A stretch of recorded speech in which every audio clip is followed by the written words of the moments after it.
그러면 최고위원회 공개 발언을 시작하겠습니다. 예, 오늘 김선민 최고위원께서 말씀해 주셔야 되는데 오늘 방송에서 못 나오셨고요. 그래서 제가 오늘 대표로서 좀 길게 얘기를 해야 될 것 같습니다. 첫 번째는 의료 대란 문제고, 두 번째는 곧 있을 11.6 재보궐선거에 대한 저희 당의 입장에 대해서 차례차례로 말씀드리겠습니다. 안녕하십니까. 조국혁신당 대표 조국입니다. 윤석열 대통령이 4대 개혁 국정 브리핑 때 의료 현장을 가보시라, 비상진료 체계가 원활히 가동된다라고 말했습니다. 귀를 의심했습니다. 대한민국 의료 현장은 지금 아수라장입니다. 열사병으로 쓰러진 기초수급자, 응급실 뺑뺑이 돌다 사망, 환자 뺑뺑이, 응급실 위기, 눈가리기 대책 탓에 악화, 이틀간 뺑뺑이 3건, 사망 2건을 봤다. 숨 넘어가는 응급실 체험기, 진보 매체가 아닌 친윤신문 조선일보 기사입니다. 윤 대통령이 조선일보도 보지 않고 정부 찬양, 극우 유튜브만 본다는 말을 믿지 않을 수 없습니다. 올해 상반기 119 재이송 건수는 2,600건을 넘었습니다. 40%는 의사가 없었기 때문입니다. 대학병원 전문의들은 사직해서 돌아오지 않고 있고, 응급실 의료진은 반년째 당직 근무 중입니다. 간호사들은 밥 먹을 시간이 없어 김밥 한 줄로 버티고 있습니다. 곧 올 추석에는 상황이 더 심각해질 것입니다. 대한민국 의료체계는 세계가 부러워했습니다. 그런데 반년 만에 아프면 안 되는 나라, 다치면 안 되는 나라가 되어버렸습니다. 우리 국민은 똑똑히 기억하고 있습니다. 지난 총선에서 대파 가격 폭등 때 윤석열 대통령이 뭐라고 했습니까? 마트에 가서 875원이면 합리적이라고 말했지요. 윤석열 대통령이 얼마나 국민 삶을 등한시하는지, 현실에서 동떨어져 사는지 여실히 보여주었습니다. 그 대통령의 그 장관들입니다. 이주호 교육부 장관은 국민의힘 연찬회에서 6개월만 버티면 우리가 이긴다라고 말했습니다. 조규홍 복지부 장관은 그 연찬회에서 과장된 것이 많다라고 말했습니다. 윤석열 정권 사람들에게는 현재가 태평성대입니다. 윤석열 대통령에게 경고합니다. 새로 설치한 관저 사우나룸에서 몸을 풀 시간에 의료 현장을 가보십시오. 능력이 없으면 손을 떼고 국회에 넘기십시오. 대한민국은 아프고 3년은 너무 깁니다. 곧 추석입니다. 그리고 10월 16일 재보궐선거가 치러집니다. 저는 추석 연휴에도 선거가 치러지는 곳을 찾아 민심을 청취하고 선거 상황을 챙겨볼 생각입니다. 지난 2월 13일 조국혁신당 창당 선언에서부터 지금까지 저는 조국혁신당 대표로서 윤석열 정권 심판과 확실한 정권 교체를 위해 지역구에서 1:1 구도를 만들겠다고 약속했고, 그렇게 해서 총선 대승을 견인했습니다. 이번 재보궐선거에서도 저희 당은 윤석열 정권 심판과 확실한 정권 교체를 위한 길을 택하겠습니다. 첫 번째, 부산 금정구청장 보궐선거에서 1:1 구도를 만들어 국민의힘에 맞설 것입니다. 이곳은 역대 8번 선거에서 국민의힘이 7번 이긴 험지입니다. 그러나 저희는 1:1 구도를 만들어 국민의힘을 꺾는 파란을 일으키겠습니다. 조국혁신당 류재성 후보가 모든 면에서 승리할 수 있는 야권 단일 후보라고 확신합니다. 두 번째, 강화 군수 보궐선거에서 조국혁신당은 후보를 내지 않을 것입니다. 대신 민주당의 힘을 보태겠습니다. 그래서 승리 가능성을 키우겠습니다. 세 번째, 서울시 교육감 보궐선거도 열립니다. 물론 법상 정당은 후보를 내지 못합니다. 그렇지만 조희연 교육감께서 만들어두신 혁신 교육 정책이 계승 발전될 수 있도록 마음과 뜻을 모을 것입니다. 네 번째, 호남에서는 민주당과 치열하게 경쟁하겠습니다. 호남에서는 조국 혁신당과 민주당 어느 후보가 당선되더라도 윤석열 정권이나 국민의힘의 힘이 강해지는 일은 없습니다. 영광과 곡성, 곡성과 영광에서 민주당과 정정당당히 겨루겠습니다. 호남에서 조국 혁신당과 민주당이 경쟁하면 좋은 점만 있습니다. 지역 정치가 활기를 띠고 지방 정치가 혁신되며 유권자들의 선택폭이 넓어집니다.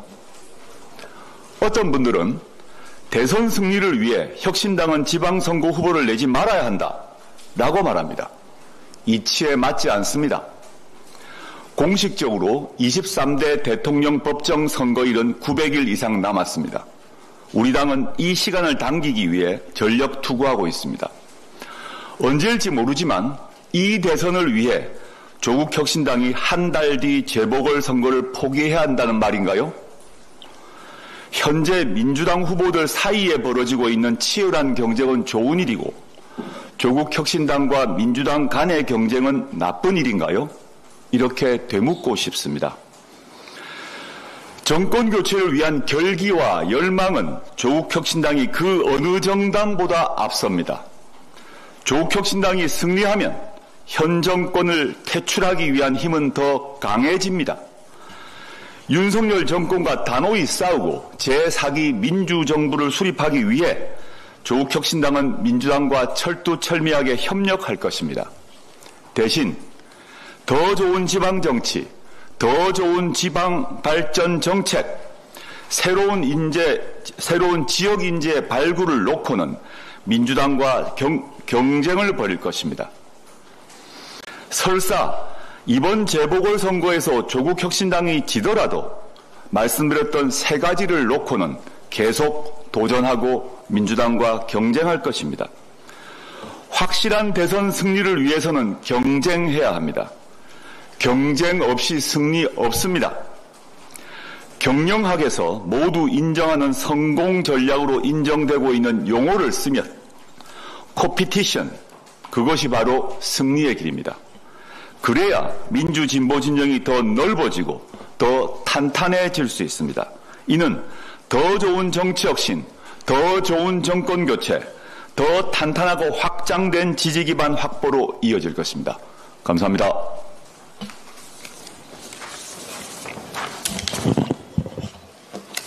네, 황운하 원내대표입니다. 검찰이 문재인 전 대통령에 따라 압수수색했습니다. 문 전 대통령에게는 뇌물죄 혐의를 씌웠습니다. 이미 검찰은 문재인 정부에서 일한 사람들을 줄줄이 소환하는 중입니다. 이혼한 사위의 칠순 노모에게 사돈을 감싸려다 큰일 난다는 협박까지 합니다. 주변 사람까지 괴롭히는 건 조폭 조직보다 더 악랄합니다. 이쯤 되면 검찰은 수사를 빙자한 국가폭력 조직입니다. 세계 어느 나라에서도 검찰권을 활용해서 조폭 조직보다도 더 끔찍한 피해를 야기하는 검찰 조직은 없을 것입니다. 검찰은 노무현 대통령의 비극에서 조금의 자성도 없었습니다. 노 대통령을 죽음으로 몰아간 것은 검찰의 폭력적인 주변 인물 괴롭히기 수사와 피의사실 공표였습니다. 검찰은 노 대통령이 변호사도 되기 전에 알았던 송기인 신부의 식당 밥 영수증까지 털었습니다. 노 전 대통령 측근들은 계좌 추적 통지서를 연이어 받아야 했습니다. 노 대통령이 자주 가던 삼계탕 집은 세무조사도 받았습니다. 한마디로 정권 전체가 정치보복 사냥을 위해 이성을 잃었던 겁니다. 그 결과가 노 대통령의 죽음이라는 비극이었습니다. 검찰은 노 대통령의 죽음으로 충격과 슬픔에 빠진 국민에게 사과한 적이 없습니다. 아니, 윤석열 검찰 정권에서 정치적 목적을 위해 수사를 빙자하여 무자비하게 사냥하는 포악함은 더 심해졌습니다. 어떤 정권에서도 검찰이 전 대통령과 현 야당 지도자들을 한꺼번에 2년 넘게 표적 수사한 적은 없었기 때문입니다. 문명국가 어디에서도 이런 만행은 없을 것입니다. 윤석열 검찰 독재 정권은 아무리 생각해봐도 정상적인 판단 능력을 갖춘 정권이라고 볼 수가 없습니다. 냉철한 이성을 유지해야 할 대통령의 판단 능력에 이미 많은 국민들은 회의적 시각을 갖게 됐고, 대통령이 그저 빨리 내려오는 것만이 국가의 미래와 국익을 위한 유일한 선택이라는 확신을 갖게 됐습니다. 윤 대통령의 머릿속은 어떻게 하든지 지지율이 20% 이하로 떨어지지만 않는다면 탄핵은 피할 수 있다는 생각으로 꽉 차 있는 듯합니다. 오로지 콘크리트 지지층이 어필하는 일에만 몰두하고 있는 것으로 보입니다. 민주주의와 정치에 대한 기초 상식조차 없는 최악의 정치 검사가 어쩌다 검찰 쿠데타로 집권하여 대한민국의 기본을 가장 빠르게, 가장 폭넓게 무너뜨리고 있습니다. 정치와 민생을 포기한 윤석열 정권에서 한 가닥 희망의 빛이 될 것으로 기대했던 양당 대표회담은 안타깝게도 맹탕으로 끝났습니다. 최혜병 특검과 의료 대란 등 시급한 현안에 대해서는 아무런 성과를 내지 못하고 양당의 기득권을 더욱 강화하는 지구당 부활에만 합의했다는 소식에 국민들의 한숨소리는 더욱 커졌습니다. 보여주기에 그친 이번 회담 결과는 양당 체제의 한계를 극명하게 드러냈습니다. 양당은 더 이상 양당 체제의 기득권 유지에만 골몰하지 말고 성과를 만들어낼 수 있는 국회, 다양성이 존중되는 국회를 만들기 위한 교섭단체 요건 완화 등 정치개혁 과제에 진정성 있는 노력을 경주해야 할 것입니다. 한동훈 대표는 본인이 제안했던 제3자 추천 방식에 의한 최혜병 특검법 하나도 해결 못하는 빈 껍데기 대표임이 확인됐습니다. 그런 한동훈 대표가 회담 모두 발언에서는 이재명 대표의 사법 리스크를 언급했습니다. 한동훈 특검법이 발의된 상황에서 특검의 수사 대상이 될 한동훈 대표가 꺼낼 말은 아니었습니다. 민주당은 조속히 한동훈 특검법을 처리해서 한 대표가 남 얘기하기 전에 본인이 중범죄의 피의자 신분임을 깨닫게 해주길 바랍니다. 한동훈 당대표에게 묻습니다. 빈 껍데기에 불과한 여당 대표는 왜 한다고 나선 겁니까? 윤석열도 했는데 내가 왜 못하냐는 생각에 그저 수단 방법을 가리지 않고 검찰 독재 연장에만 혈안이 되어 있는 겁니까? 국회는 검찰 독재의 비극이 다시는 재발되어서는 안 된다는 굳은 결의로 윤석열, 한동훈류의 정치검사들을 먼저 숙청해야 합니다. 동시에 수사기소 분리의 검찰개혁을 완수해야 합니다. 모든 야당에 말씀드립니다. 수사가 아닌 인간 사냥을 하는 정치검사들을 하나하나 탄핵하고 하루빨리 검찰을 공소청으로 정상화시킵시다. 민주주의를 지키고 정치적 비극을 막는 국회의 사명입니다. 이상입니다.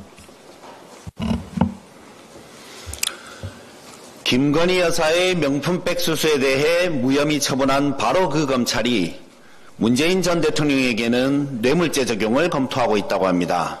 명백한 국면전환용 정치행위입니다.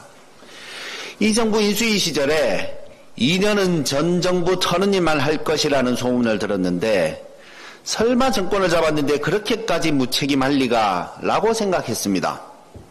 그런데 3년 차에 접어서라도 할 일은 안 하고 여전히 그러고 있으니 앞으로도 바뀌지 않을 것 같습니다. 조국 대표와 문재인 대통령 관련 수사는 비슷합니다. 자택을 압수수색했고 여학생의 일기장과 초등학생 손자의 아이패드마저 가져갔습니다. 그러면서 장학금과 월급에 대해 뇌물과 청탁금지법을 적용합니다. 김건희 여사의 명품백 수사는 매우 다릅니다. 압수수색은 한 건도 없었고 출장 수사 서비스를 제공합니다. 뭘 압수하는 것이 아니라 오히려 검사가 휴대폰을 다소곳이 제출합니다. 명품백은 그저 감사의 마음으로 전한 것이라고 합니다. 정작 백을 준 사람은 청탁을 목적으로 줬다고 밝혔음에도 말입니다. 따라 600만 원 장학금은 대가성이 없지만 공직자의 가족이라서 유죄라고 하고 배우자의 명품백 수수는 감사의 의미라서 금액 상관없이 무한정 받아도 된다고 합니다. 딸은 가족이고 배우자는 가족이 아니라는 겁니까? 혹시 이혼할 예정이랍니까? 그래도 이혼 전에는 가족 아닌가요? 그런데 왜 또 공직자였던 곽상도 씨 아들의 50억 수수는 무죄인 겁니까? 검사 출신이 피해자인 경우엔 특별히 아들도 가족이 아닌 게 되는 겁니까? 앞으로 전국의 모든 공무원은 자녀가 장학금을 받으면 청탁이 없었어도 청탁금지법의 대상이 됩니다. 조심하십시오. 그런데 배우자가 대신 받는 것은 감사의 의미니 금액 상관없이 무한정 받을 수 있습니다. 마음껏 받으십시오. 단 기소는 검사 마음이라 제가 책임은 못 집니다. 문재인 대통령이 한시적으로 딸에게 생활비를 지원하니 남편이 취업해 생활비를 끊었습니다. 뇌물죄라고 합니다. 전국의 부모님들 큰일 났습니다. 자녀가 취업을 해도 계속 생활비를 줘야 합니다. 안 그러면 나중에 언제 뇌물죄 적용을 받을지 모릅니다.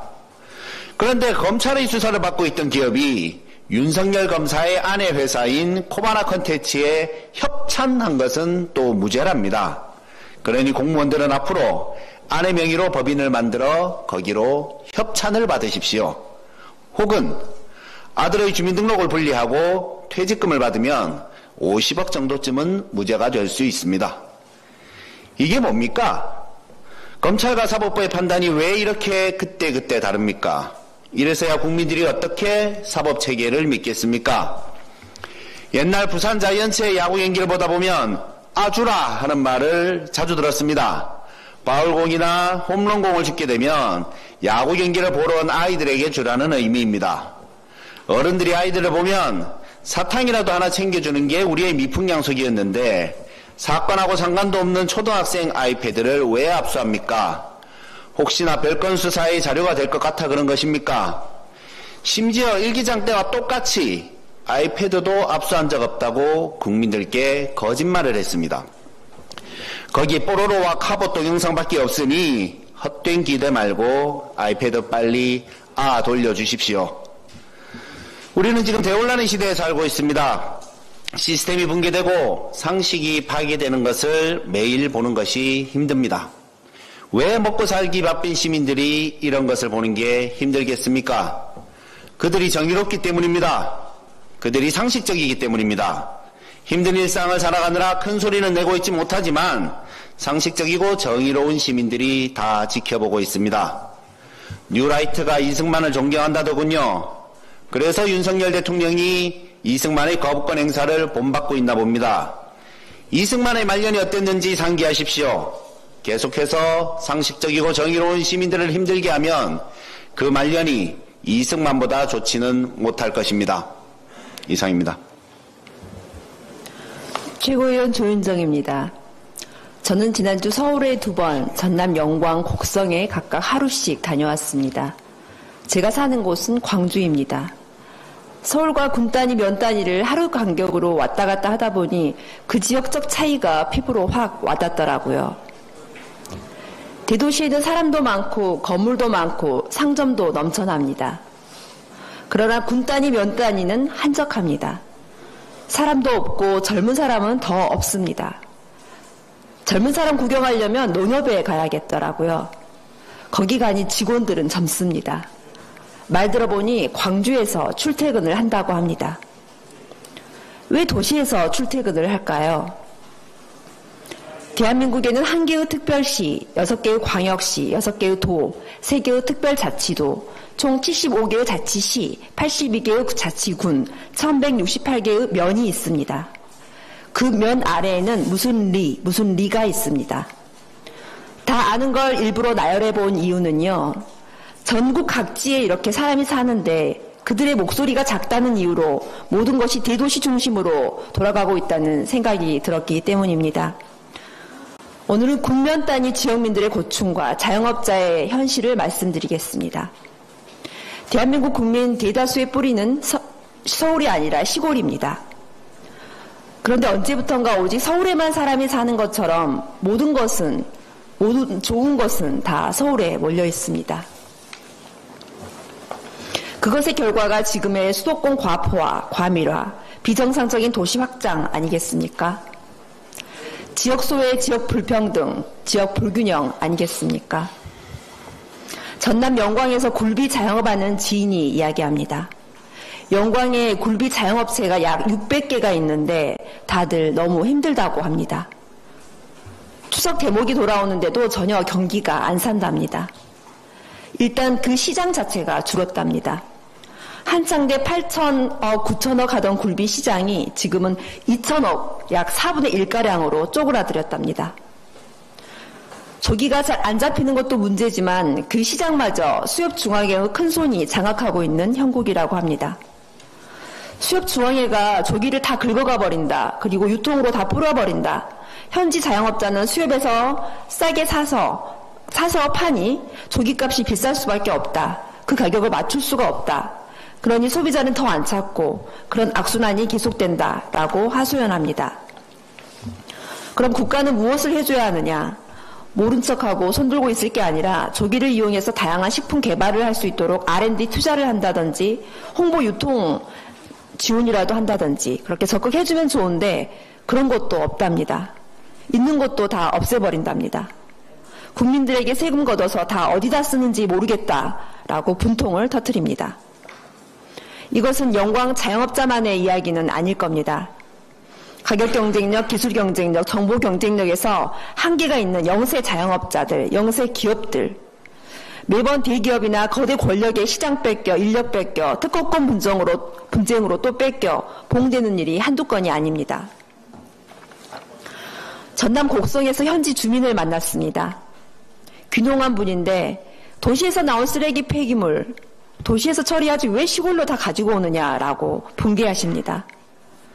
곡성에서 일하다 광주로 일자리를 옮긴 물리치료사 청년이 또 하소연합니다. 고향에서 일하고 싶어도 당장 취직할 병원이 없다. 또 갑자기 아파 쓰러지면 광주까지 응급실 찾아가야 한다. 왜 세금 낼 때는 형평성을 말하면서 혜택은 다 대도시에만 있느냐. 우리도 고향에서 일할 수 있게, 그리고 위급할 때 앰뷸런스 타고 동네에서 치료받을 수 있게 공공의료 인프라를 만들어달라 호소합니다. 이것이 비단 영광, 곡성 주민들만의 사연은 아닐 겁니다. 윤 대통령은 목욕하기 불편하고 옷 정리 불편하다고 사우나룸, 드레스룸을 만들었다지요. 각 지역민들 지방에 살면서 불편한 게 한두 가지가 아닙니다. 법이 그래서 안 돼. 인구가 얼마 안 돼서 안 돼. 예산이 없어서 안 돼. 안 된다는 말만 마시고 지역민들의 삶 챙겨주십시오. 이상입니다. 네, 이상 공개를 마치겠습니다.